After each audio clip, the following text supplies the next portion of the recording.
doodle doo. Okay, so it's recording right now. Um, just for the fun of it, would you mind telling the story that your grandmother told you about the baby crying? Yeah, okay. Well, we were sitting on the porch one night, and as we did hundreds of times, and we're listening to the rain crows on the hill and the crickets, and my grandfather's out sharpening his old mowing scythe in the front yard, and my grandmother says,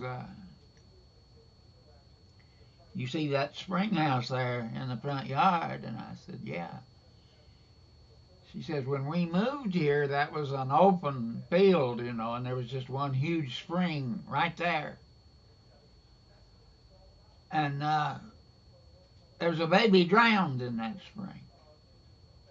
And I said, "What?"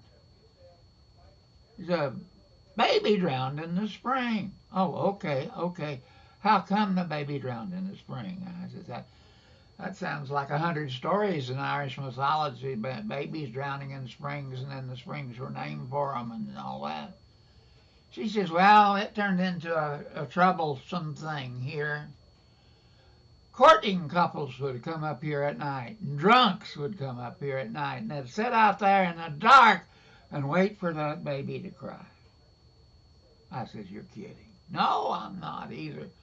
I got sick and tired of it. I told Arthur, I said, "I don't like them people sitting out there in the dark like that. There's one idiot out there with a fishing rod, and he's got a handkerchief that he's got in the spring, and he's going to jerk it up in a minute and make everybody scream.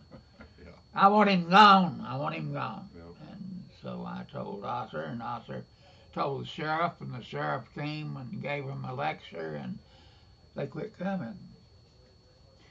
And I said, "Well, how did that baby drown in the spring?"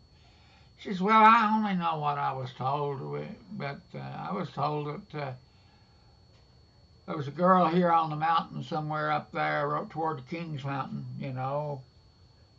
had a baby, and her family was so outraged because she wasn't married, and they kicked her out.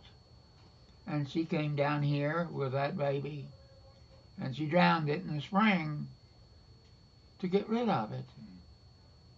I said, "My God, is that true?" She said, "I don't know. They just told me that. It's just a story." I said, "What happened to her?" "Well, she went on down to Scott's Creek, and she found a deep hole, and she's jumped in. They found her a couple of days later, so they were both drowned." "Okay, all right." So that's the story of the baby. Yeah. Do you believe it? Did you ever hear it cry? Well, as a matter of fact, I did. I heard it cry one night. It's terrible. Makes the hair stand up on your back, I tell you. I said, "What did it sound like?" "Well, it sounded like heartbreak and misery. It sounded like somebody, the worst thing in the world that could possibly happen to them had happened. And that was all in that baby's crying. It was, wow." "Well, I don't believe it." "You don't believe it?" "No, Mama, I do not believe that baby drowned in that spring. No, it's a made up story. That's all it is to it." "Well, listen, I can't sit here and talk to you all night. I've got to go change the beds because it's a little chilly tonight, and we need them flannel sheets, I think." And so she got up and went in the house. And so I'm sitting there on the porch, and my granddaddy's gone to the barn, I guess, and it's awful quiet and nothing but crickets. And I looked out there at that spring, and then I heard it.